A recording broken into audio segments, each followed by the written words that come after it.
मंत्रिमंडल ने सहकारी बैंकों को आरबीआई के अधीन रखने के लिए अध्यादेश किया पारित।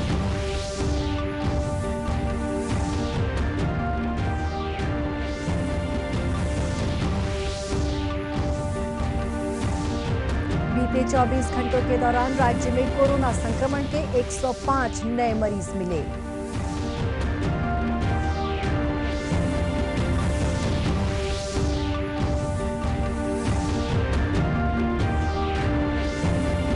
मुख्यमंत्री ने प्रदेश के सबसे बड़े कचरा प्रसंस्करण संयंत्र का किया लोकार्पण। हर दिन 500 टन कचरे का वैज्ञानिक तरीके से होगा निपटान।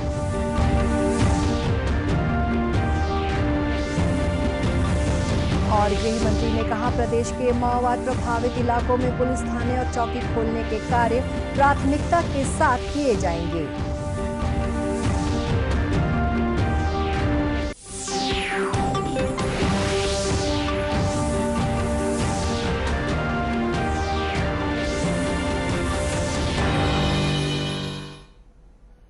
नमस्कार, आप देख रहे हैं दूरदर्शन समाचार। मैं हूं शुभ्रा भट्टाचार्य। अब समाचार विस्तार से।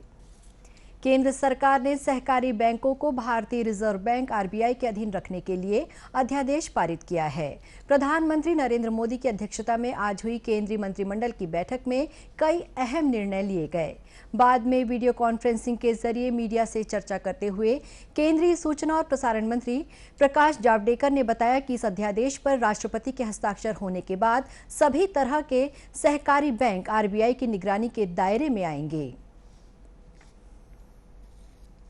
चाहे वो अर्बन कोऑपरेटिव बैंक हो या मल्टी स्टेट कोऑपरेटिव बैंक हो, अपने देश में 1482 अर्बन कोऑपरेटिव बैंक है और 58 है मल्टी स्टेट कोऑपरेटिव बैंक्स। आज इनके बारे में एक अध्यादेश पारित किया है। अब वो राष्ट्रपति के पास आएगा कि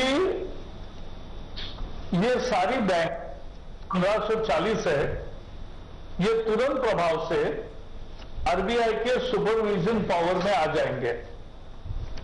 आरबीआई की जो सुपरवाइजिंग की तरीका है शेड्यूल बैंक के लिए भी, वही इन कोऑपरेटिव बैंकों पर लागू होगा। इससे क्या फायदा होगा?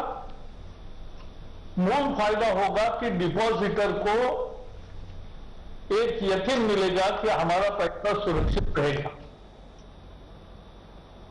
और 8 करोड़ 60 लाख खाता धारक है इन 1540 बैंकों में।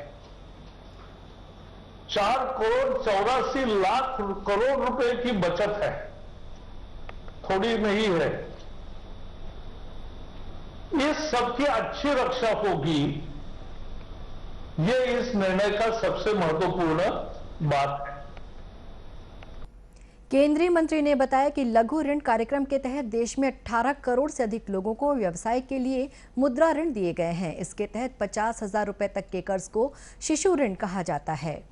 उन्होंने बताया कि शिशु ऋण लेने वाले 9 करोड़ से अधिक लोगों को ब्याज में 2% की छूट दी जाएगी। ये छूट बीते 1 जून से अगले वर्ष 31 मई तक लागू मानी जाएगी। प्रदेश में कोरोना संक्रमण के मामले तेजी से बढ़ रहे हैं। राज्य में अब तक कुल 105 नए मरीज पाए गए हैं। इसी के साथ प्रदेश में सक्रिय मामलों की संख्या बढ़कर 850 से अधिक हो गई है। वहीं अब तक मिले कुल मरीजों का आंकड़ा 2400 को पार कर गया है, जबकि 1527 कोरोना संक्रमित मरीज स्वस्थ होने के बाद अस्पताल से डिस्चार्ज कर दिए गए हैं। बीते 24 घंटों के दौरान राज्य में कोरोना संक्रमण से किसी भी मरीज की मौत नहीं हुई है। वहीं कांकेर जिले में बीती देर रात 17 नए कोरोना संक्रमित मरीज पाए गए। इनमें भारतीय सीमा सुरक्षा बल के 14 जवान शामिल हैं। ये जवान अंतागढ़ और बांदे के बीएसएफ कैंप में पदस्थ हैं। प्रभारी ब्लॉक चिकित्सा अधिकारी AK संभाकर ने बताया कि इन जवानों के पॉजिटिव पाए जाने के बाद बीएसएफ के शिविरों को कंटेनमेंट जोन घोषित करने की प्रक्रिया शुरू की गई। साथ ही इन जवानों के संपर्क में आए अन्य जवानों को भी क्वारंटाइन कर दिया गया। जैसे ही सूचना प्राप्त हुई है कि बीएसएफ कैंप के 5 जवान जो है कोरोना पॉजिटिव पाए गए हैं, हमारी मेडिकल टीम और जो है यहाँ की जो प्रशासनिक टीम है वो तत्काल जो है सक्रिय हो गई है। हमारी टीम के जो कॉन्टैक्ट ट्रेसिंग टीम के जो मेंबर्स हैं वो प्रोटेक्टिव साधन अपनाते हुए, सोशल डिस्टेंस मेंटेन करते हुए पॉजिटिव केस के जो मरीज हैं उनसे उनकी ट्रैवल हिस्ट्री, उनकी स्टे हिस्ट्री और उनकी कॉन्टैक्ट हिस्ट्री को ट्रेस करेंगे। ये सब कार्य पूर्ण हो जाने के बाद हम मरीज को तत्काल 108 गाड़ी से कोविड हॉस्पिटल भेज देंगे। वहीं राजनांदगांव जिले में भी 5 डॉक्टर कोरोना पॉजिटिव पाए गए हैं। इनमें 3 शासकीय और 3 निजी अस्पताल के चिकित्सक हैं। जिले में 24 घंटों के भीतर 17 नए मरीजों की पहचान की गई है। नगर निगम सीमा क्षेत्र में अधिक मामले पाए जाने की वजह से स्वास्थ्य सेवा संचालनालय रायपुर के संचालक नीरज बंसोड़ ने कल इलाके का दौरा किया। जिला कलेक्टर टीके वर्मा ने बताया कि कोरोना संक्रमण पर रोक लगाने के लिए जिले में लॉकडाउन का सख्ती से पालन कराया जा रहा है। साथ ही बेवजह बाहर घूमने वालों, मास्क नहीं लगाने और सोशल डिस्टेंसिंग का पालन नहीं करने वालों के खिलाफ भी अभियान चलाया जा रहा है। नियमों का उल्लंघन करने पर लोगों से जुर्माना वसूला जा रहा है। भारत सरकार के पंचायती राज मंत्रालय ने ई पंचायत पुरस्कार के लिए छत्तीसगढ़ का चयन किया है। ये पुरस्कार पंचायतों के सशक्तिकरण और विभागीय योजनाओं को लागू करने में सूचना तथा संचार तकनीक के प्रभावी उपयोग के क्षेत्र में बेहतर कार्य करने के लिए दिया जाता है। इसके अलावा पंचायतों के कार्यों में पारदर्शिता, दक्षता और जवाबदेही लाने ICT के उपयोग के लिए छत्तीसगढ़ को पूरे देश में दूसरा स्थान मिला है।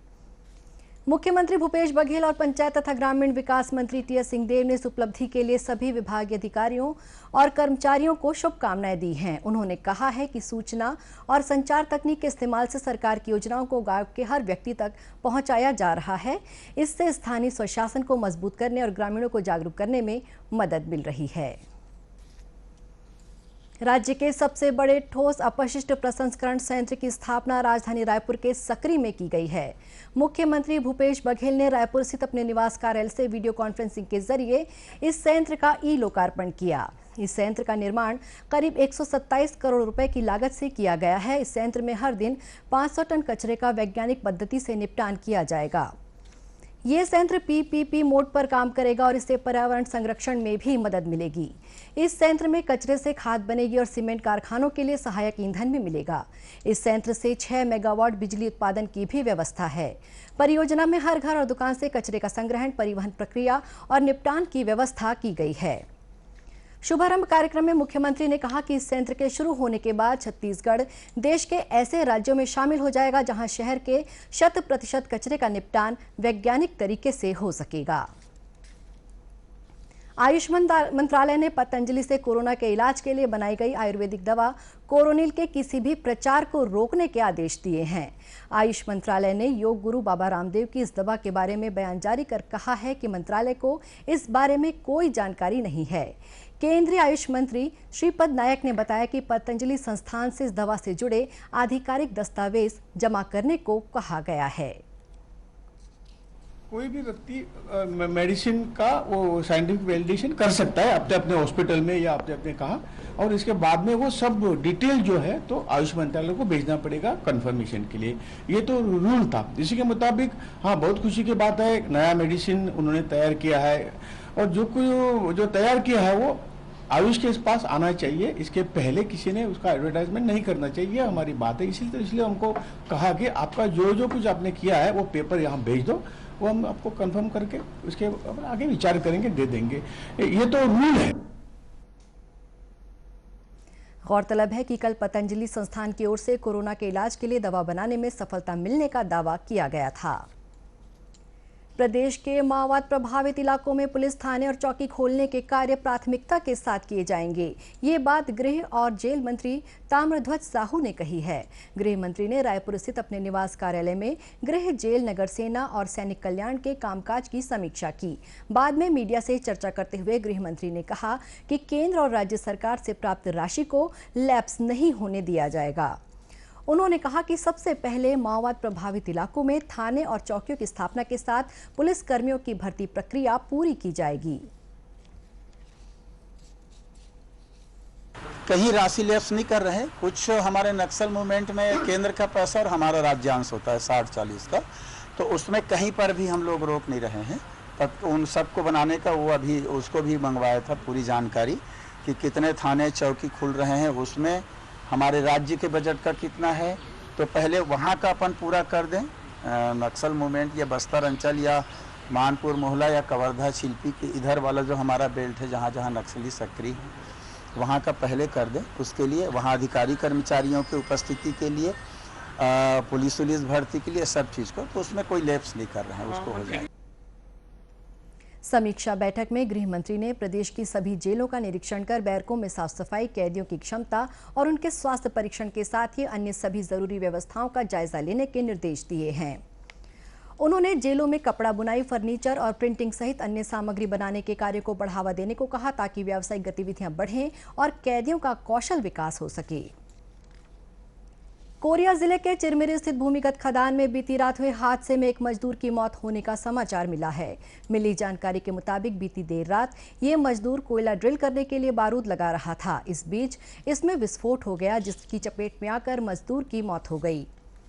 एससीसीएल अस्पताल के प्रभारी मुख्य चिकित्सा अधिकारी डॉक्टर राजीव दुबे ने बताया कि इस मजदूर को जब अस्पताल लाया गया उससे पहले ही उसकी मौत हो चुकी थी।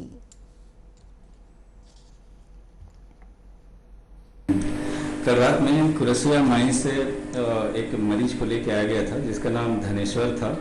धनेश्वर पिताजी का नाम पुनीत राम, उम्र लगभग 57-58 साल के, और खदान में उनको इंजरी हुई थी और जब अस्पताल में लाया गया था तो वो उनकी मृत्यु हो चुकी थी। फिलहाल पुलिस इस पूरे घटनाक्रम की जांच कर रही है। स्थानीय जनप्रतिनिधियों ने इस हादसे की उच्च स्तरीय जांच की मांग की है। कोरबा जिले के वनांचल क्षेत्र गुरमा गांव में बीमार हाथी के इलाज के लिए केंद्र सरकार की वाइल्ड लाइफ की टीम आई हुई है। इलाज के बाद अब इस हाथी की हालत में सुधार देखा जा रहा है।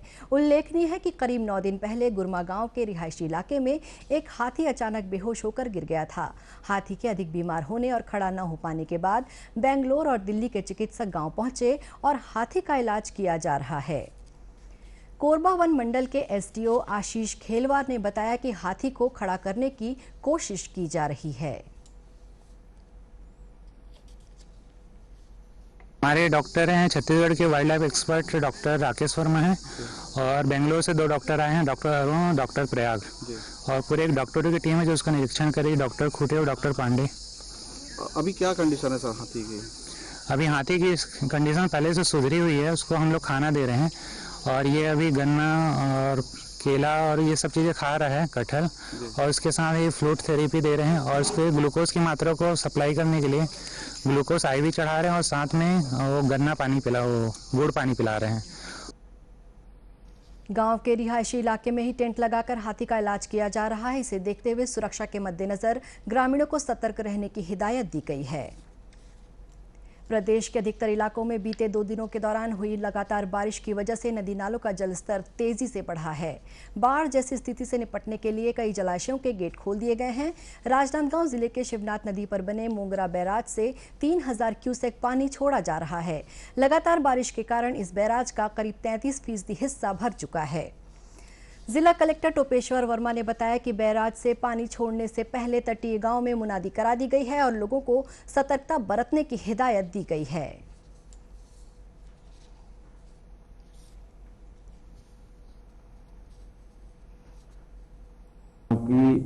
मोहला मानपुर में पिछले 2-3 दिनों से लगातार बारिश हो रही है, तो मोंगरा बैराज में जल स्तर बढ़ने के कारण कल से 3000 क्यूबिक फीट पानी छोड़ा गया है। तो उस पानी के छोड़ने से शिवनाथ नदी के किनारे जो डुबान वाला आसपास का क्षेत्र है सभी को सतर्क कर दिया गया है। सभी पटवारियों को, सरपंचों को और अन्य लोगों के माध्यम से, ताकि वो नदी के किनारे ना जाएं और कहीं भी डुबान की स्थिति बनती है तो जो कैंप जो सुरक्षित स्थल है पहले से जो चिन्हांकित कर लिए हैं वहां पर भी पूरी तैयारी कर ली गई। इस मानसूनी बारिश के कारण जिले के निचले इलाकों में भी पानी भर गया है। दूसरी ओर जिले में खेती किसानी के कामों में तेजी देखी जा रही है। जिला कलेक्टर ने बताया कि किसानों की सुविधा के लिए सोसाइटी में पर्याप्त खाद बीज का भंडारण किया गया है। इसी के साथ ये समाचार बुलेटिन समाप्त हुआ। नमस्कार।